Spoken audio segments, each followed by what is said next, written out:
పద అంటోంది. మనసంతా ఎందుకనో దిగులుగా ఉంటుంది, అది కూడా చిత్రంగా బాగానే ఉంది.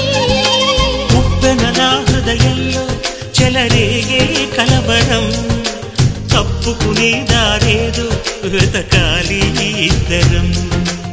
ఎప్పుడు మొదలైందో నన్ను లాగే ప్రియస్వరం, ఎప్పుడు ఎటు తోస్తుందో చెబుతుందా ఈ క్షణం.